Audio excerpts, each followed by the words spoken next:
Hello everyone and welcome back to another Star Trek video. On the suggestion of friend of the channel Thomas Potts, I'm going to be looking at some examples of when Star Trek just doesn't quite make sense. And since I've been doing some cartography related videos recently, I'm going to segue into this topic by looking at another one. In this case, what is the size of the Federation? So let's go ahead and dive in. If you've seen First Contact, Anti-Trekker's least favorite movie, you're probably familiar with this little scene. How many planets are in this Federation? Over 150. Spread across 8,000 light years. Must not get home much. Now this gives us a specific number for the size of the Federation, 8,000 light years. However, this is a very large number. The Milky Way galaxy itself is approximately 100,000 light years across.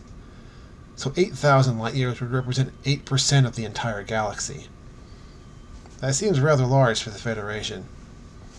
However, are there any other examples in Star Trek that support a Federation that's something like this size? And in fact, there are a few indirect mentions that could lead to this conclusion as well. Specifically, the mention of some stars that are existent in real life that are a large distance away from Earth. By the way, I wanted to mention here that this map on the screen and plus some of the other information that I am basing this video on come from the excellent discussion on the website Star Trek Dimension. I'll be putting a link to that in the description, and they go into this in much more detail than I will be. In any case, you can see here a couple of examples such as Antares and Rigel, which are several hundred light years away from Earth, and Deneb, which is even more than 3,000 light years away, even though most of the real stars that are mentioned in Star Trek are within a couple hundred light years of Earth. However, is this scale of the Federation of thousands of light years realistic, particularly in regards to how fast we know that the ships of Starfleet can go? To figure that out, let's do a few quick calculations. We'll take the 8,000 light year figure mentioned in First Contact with the maximum speed of the Enterprise D, which is mentioned to be warp 9.6, and using the warp scale from the TNG era is approximately 1,880 times the speed of light.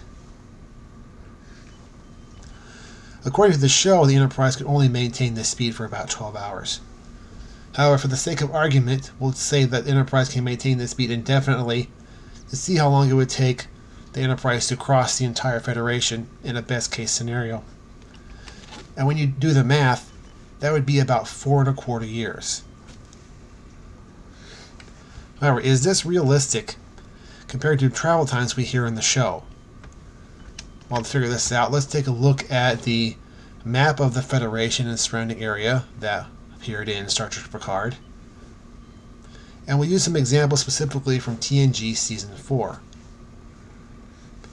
Earlier in the season, in the episode The Wounded, we knew that the Enterprise D is on the Cardassian border, which is located here on the left side of the map. However, by the end of the very same season, in the episode Redemption, we know that the Enterprise D was at Kronos, the Klingon homeworld, which is located here, all the way on the right side of the map. So in a matter of months, the Enterprise D has clearly traveled all the way across the Federation, plus a good deal of the way into Klingon territory. So obviously it's not feasible that the Federation could be so big that it would take years for the Enterprise to cross. Let's look at some other examples from Deep Space Nine. Specifically the planet Cestus 3. Now, this planet was first mentioned in the original series in the episode Arena. However, in DS9 we get some details about where exactly it's located in relation to the station. In the episode Family Business, Cassidy Yates mentions that her brother lives on Cestus 3, which Sisko explains is on the other side of the Federation. Furthermore, in Way of the Warrior, Cassidy explains that Cestus 3 is 8 weeks away at maximum warp. Now, we don't know what the maximum speed of Cassidy's ship, the Zoza, is, and it's most likely slower than the Enterprise. But for the sake of argument, let's use the same figure, warp 9.6.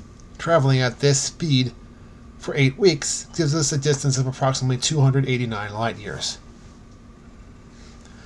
This fits in much better with some of the observed travel times we see, such as in the Next Generation and Deep Space Nine. Here's another example from DS9. In the episode Trials and Tribulations, the Defiant travels to Cardassia to pick up an orb, and on the way back to DS9, they are transported back in time and across the Federation by the schemes of Arn Darvin. Shortly after the time travel, Jadzia Dax reports that we're over 200 light years from our last position. So just for reference, we have Cardassia over here on the left, and their final location near Deep Space K7, which is over here on the right.